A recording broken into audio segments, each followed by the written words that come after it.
Imagine this. You want to post a meme on TikTok, tweet your thoughts on X, or share a story on Instagram. But first, you have to hand over your national ID or passport. Sounds far-fetched, is it not? The Kenyan government is pushing a new law that could make this a reality. The Kenya Information and Communication Amendment Bill 2024 is sparking heated debates across the country. Is it a bold move to fight cybercrime and fake news, or a step forward silencing free speech? In the next 10 minutes, we'll break it down for you, especially for Kenyans and those keeping an eye on our political trends. Let's dive in.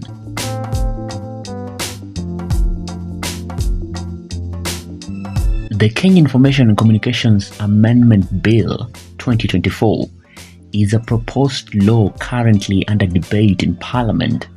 If passed, it will change how Kenyans use social media. The bill amends the existing Kenyan Information and Communications Act to introduce strict rules for online platforms. It's not just about big tech companies, it's about every single one of us who uses social media, from Nairobi to Mombasa, from students to bloggers. The government says it's about making the internet safer, but critics aren't so sure. Let's look at the key rules. I have heard you, and I have heard the many Kenyans who are. First up, the bill requires social media companies like Meta, which owns Facebook and Instagram, and X, formerly known as Twitter, to verify every user's identity using official documents like a national ID or passport. No ID, no access.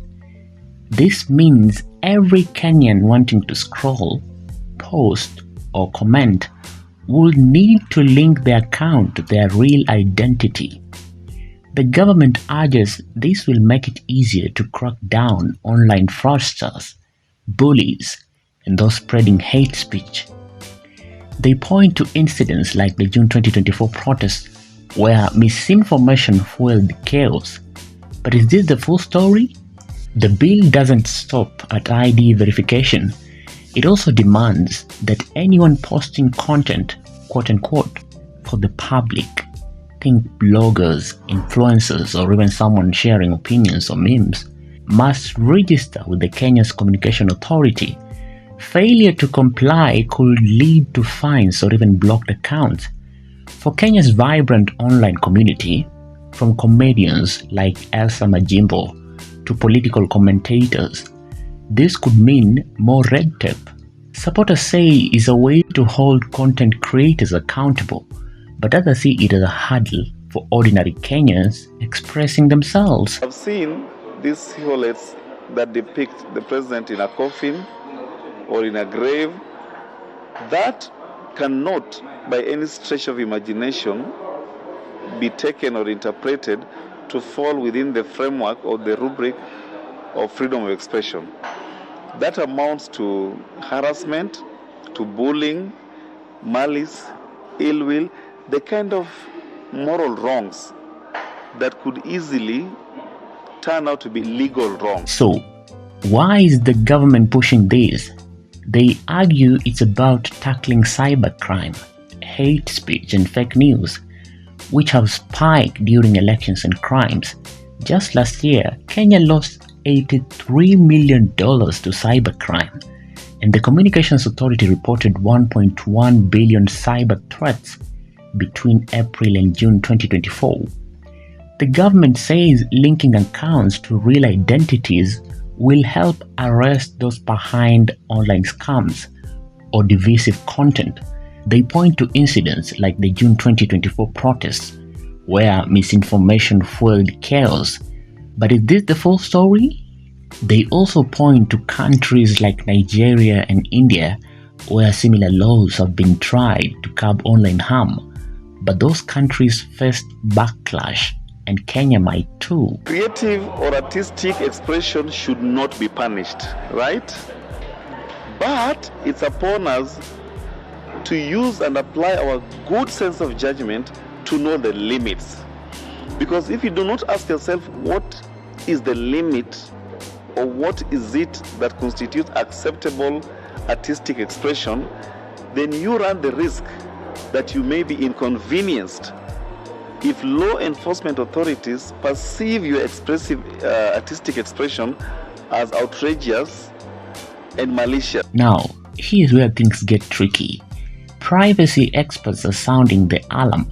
Kenya's Business Registration Service suffered a major data breach in 2023, exposing sensitive information linked to high-profile figures like the President William Ruto. If the government can't keep the data safe, how can we trust them with our national IDs tied to social media? Critics warn that this could lead to leaks or misuse of personal data. Plus, poorer Kenyans without IDs might be locked out of social media entirely, creating a digital divide. This is a real concern for a country where 3/4 of the population is young and relies on platforms like TikTok and X to connect and speak out. Activists and tech groups are fighting back, calling the bill a threat to online freedom.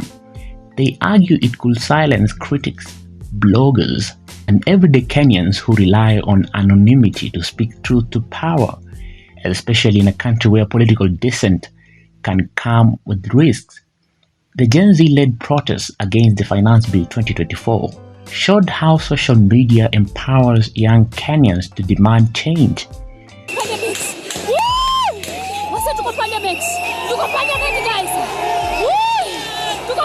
That information sharing had one specific tone. That tone was a tone around anger and somebody not being contented with specific clauses in the bill. So then it means somebody spreads from anger from my end, it goes to someone else. It's an attitude that then is built up by lots of... The bill is still under debate in Parliament, with public participation ongoing. Tech groups, human rights defenders, and many Kenyans are urging lawmakers to rethink it. No final decision has been made, but the outcome could reshape Kenya's online space. Will it make the internet safer, or will it limit the voices of a generation? For now, the debate is heating up and Kenyans are watching closely. Stay engaged. Your voice matters in this conversation. So, what do you think? Would you hand over your ID to use social media? Could this law stop cybercrime? Or is it a step too far? Drop your thoughts in the comment section. For Maisha TV, I'm William Juma.